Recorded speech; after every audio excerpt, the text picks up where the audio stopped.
শহরের রাস্তা এখন এক কথায় বিপজ্জনক। যানজট শুধু সময় নষ্ট করে না, মানুষের জীবন ও স্বাস্থ্যের ওপরও প্রভাব ফেলে। ঠিক বলছেন, প্রতিদিন অফিসে আসার পথে ঘন্টা ঘন্টা ট্রাফিক জ্যামে দাঁড়িয়ে থাকতে হয়। মাথা ব্যথা, চোখে জ্বালা, মানসিক চাপ সবই বৃদ্ধি পায়। এটা শুধু অস্বস্তি নয়, শব্দদূষণ মানবদেহে সরাসরি ক্ষতি করে।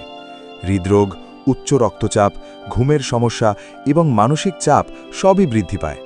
যানজট ও শব্দদূষণ যেন নীরব শত্রু। আপনি দেখেন না, কিন্তু ধীরে ধীরে দেহকে দুর্বল করে দেয়। এমনকি আমার ছোট ভাইও স্কুলে যাওয়ার পথে শোরগোলের কারণে বিষণ্ণ হয়ে গেছে। শ্রাবণ শক্তি এবং মনোযোগের সমস্যা হচ্ছে।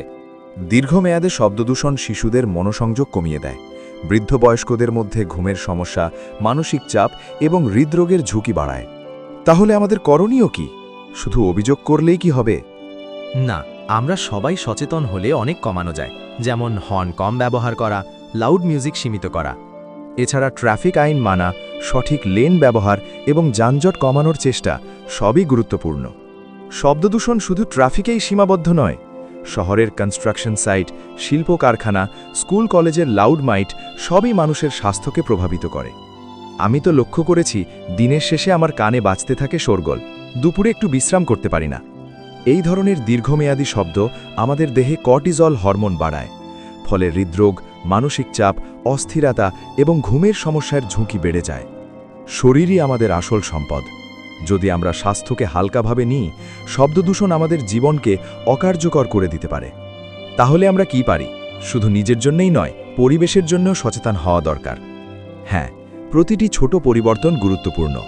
হর্ন কম বাজানো, লাউড মিউজিক সীমিত করা, ট্রাফিক নিয়ম মানা, শিশুদের এবং বৃদ্ধদের জন্য শান্ত পরিবেশ নিশ্চিত করা। যানজট কমানো মানে শুধু সময় বাঁচানো নয়, এটি আমাদের স্বাস্থ্য বাঁচানো, মানসিক শান্তি নিশ্চিত করা। এবং শব্দদূষণ রুখা মানে আমাদের ভবিষ্যৎ প্রজন্মকে সুস্থ রাখা। সচেতন নাগরিক হই, শব্দদূষণ রুখি, নিজের দেহ, মন এবং পরিবেশের স্বাস্থ্য রক্ষা করি। একসাথে দাঁড়াই নীরব শত্রুর বিরুদ্ধে।